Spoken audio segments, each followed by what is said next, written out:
Welcome back to my channel. Today I'm showing you how I make my ultimate banana bread recipe. I use organic all-purpose flour.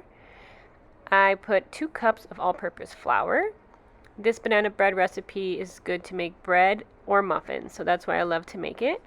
After I put 2 cups of all-purpose flour, I put 1 teaspoon of baking powder and 1 teaspoon of baking soda.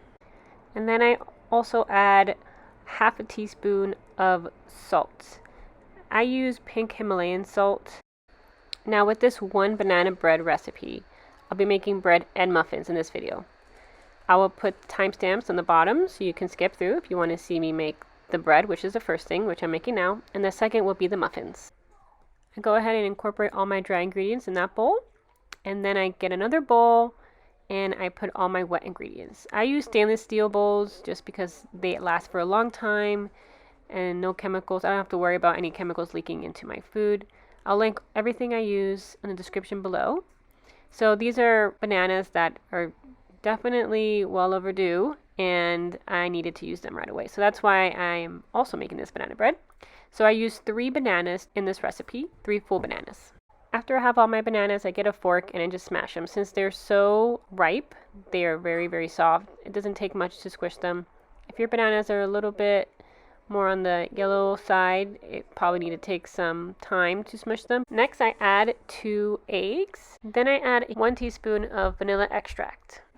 After my vanilla extract, I add 1/3 cup of coconut sugar. A good thing about this bread recipe is that I use alternate ingredients for sugar. So I use coconut sugar and I use maple syrup. So first you'll see me incorporate the coconut sugar. And then I also put about 1/3 cup of maple syrup as well.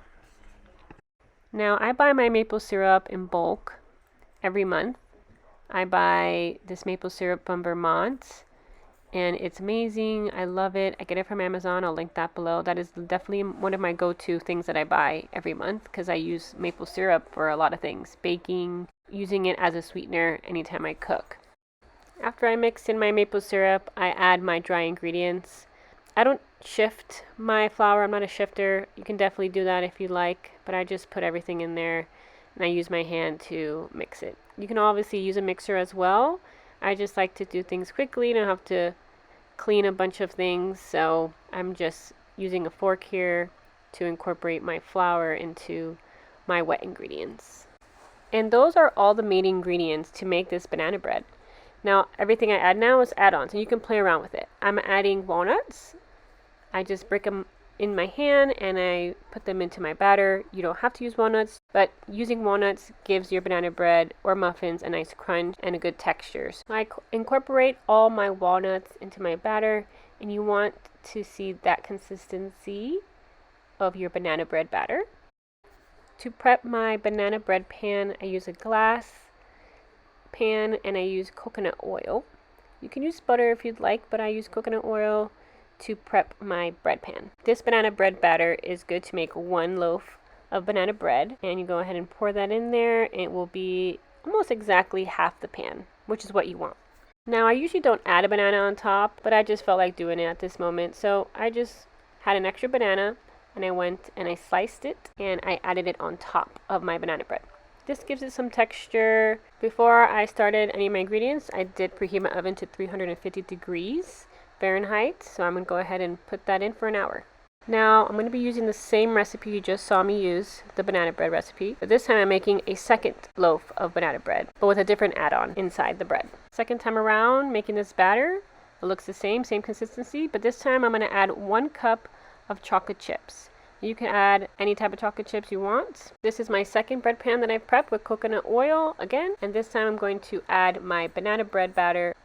Third time doing the same banana bread recipe, but this time making muffins. I had a lot of bananas left over that I was able to make 2 loaves of banana bread and a batch of banana muffins. So that's what's great about this recipe, is that I can use it for banana bread and banana muffins. Now for my banana muffins, I'm going to incorporate my walnuts, again crushing them into my hand and then placing them in my batter. And then I'm also going to add chocolate chips. So I'm using walnuts and chocolate chips into my banana muffins. I've prepped my muffin tin with coconut oil, and I'm going to go ahead and use a large ice cream scooper to scoop up the batter. Now, you don't have to fill it up all the way. Obviously, when you're making muffins, usually the golden rule is to fill it up halfway, but I'm just going to go ahead and fill it up as much as I can. Now, this is a lot of batter, so you can definitely make 12 muffins, but I made them a little bit bigger because I'm going to leave one muffin opening and I'm going to place water in it. And the reason why I do that is because it helps my muffins get nice and soft, and the water helps that process happen. And I put my muffins in for at least 30 minutes, sometimes 25, depending. And this is how my banana bread came out. I actually left it in a little bit too long by mistake and I burned the tops, but regardless, it came out wonderful. It's nice and moist and super yummy. I love how it came out. These are my muffins. They came out pretty good. As you can see, they're pretty big on the top, and that's why, because I added a lot of batter. But they come out perfectly and they look great. The inside is nice and moist and soft, and they were so delicious. When cutting one of my banana breads, you can see how soft it is. I love using a bread knife. Definitely recommend one. This recipe is so delicious. It's my go-to banana bread recipe. You can use it for bread or muffins. It's amazing. I hope everybody tries it. It's so delicious. Anybody can make it, so easy. I'll go ahead and put in the description box below the recipe on my blog, and you can go ahead and print out the little recipe card there. So I hope you guys enjoyed this recipe. Please subscribe for more recipes and things that I do on the homestead, and like this video if you like it. Thank you again for watching, and I'll see you guys in the next one. Stay well, friends.